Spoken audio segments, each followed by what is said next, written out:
So taking the symbol of spiritual life as a journey, so that you see a progression going on, or you see where you started and where you are now and your goal. And often spiritual life is called a journey, or you're on the path. And there isn't two people's journeys that are exactly the same. But the goal and the intention is the same.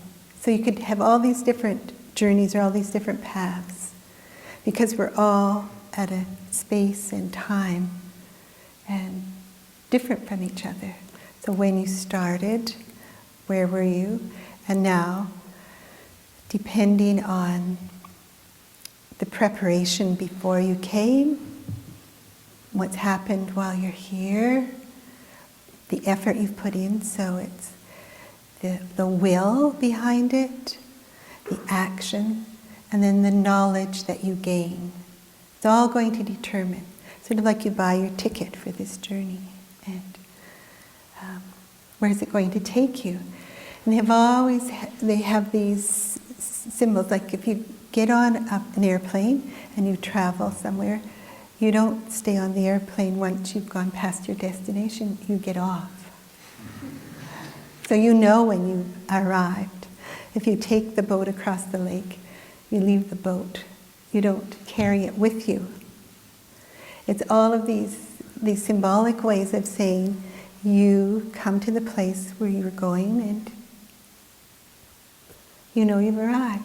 And people have to keep reflecting and bringing that reflection and updating themselves so they know where they are. Otherwise you think, I still can't do that, when you really can. I still don't know that, when you really know, when you gain that knowledge. So often the teacher will say, okay, now it's time for you to teach. Swami Radha said that she was going to go and so that the little tree wouldn't be in the shadow of the big tree. And then all of a sudden, you're doing the job. All of a sudden, it's your turn.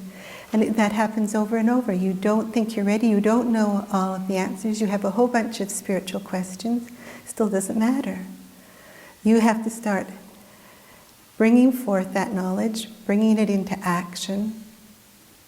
You have to put your will behind it and do the divine will, listen in a different way. So always the next step is part of your journey. And it's there for you to make the choice.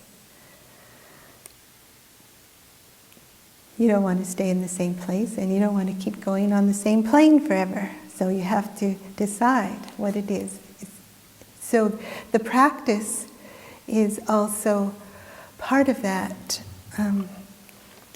progression, because a tool that's useful at one point, you may start off and think, oh, I'm going to be a teacher now.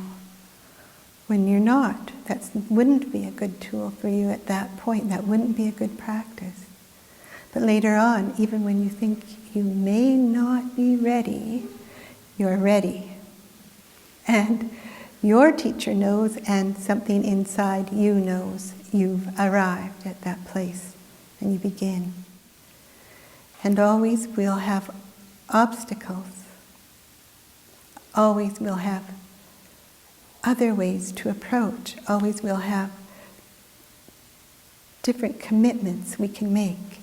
So if you make a commitment to sannyas, that is a journey too. There's many different paths of sannyas. There's many different kinds of sannyas that people take. There's many different ways that people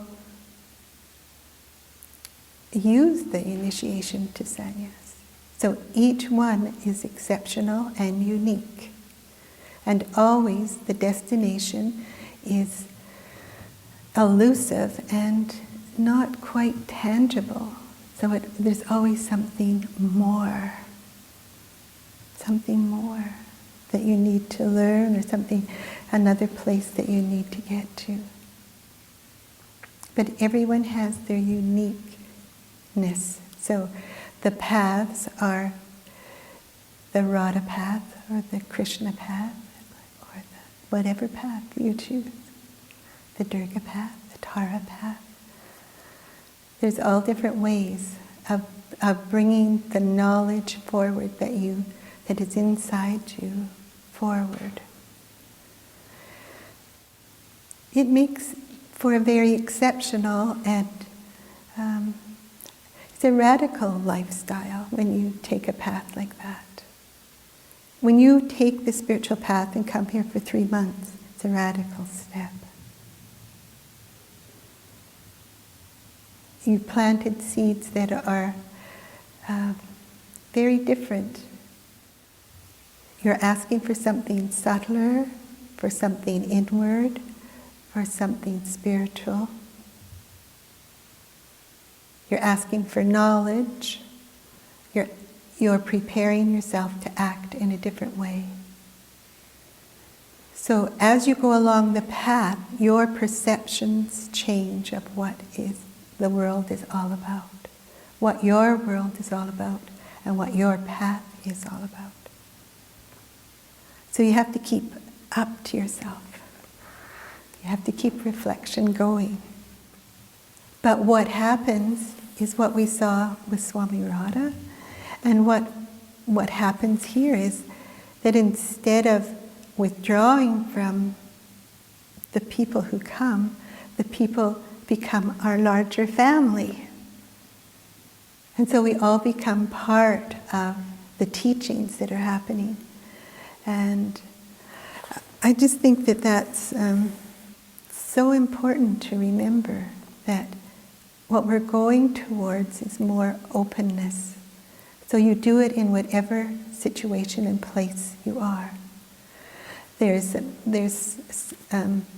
some teachings that say to live in the forest, in the dense forest, is the best place because there's the communion between heaven and earth, and the gods come down and like to be with the people who are in the dense forest. So while you're here, take a walk in the dense forest. And it's often the limitations that are placed on us in some way that goad us to find ways around. So if there's obstacles on our path, we can find a way around them because we want to keep on going. But if there's no limitation, like often here there's a limitation, like either we don't have enough people or that, something's happening and we have to find a way to overcome that. We have to change everything. And our minds expand and come up with different ideas. So it's like, whatever it is, it's like, I think of it as a convergence, a meeting of different elements or different people come to a certain place. And that place and that time and those people, that action, that will, that knowledge, that compassion, that love, is all available in that moment to choose what to do. And so our lives keep changing.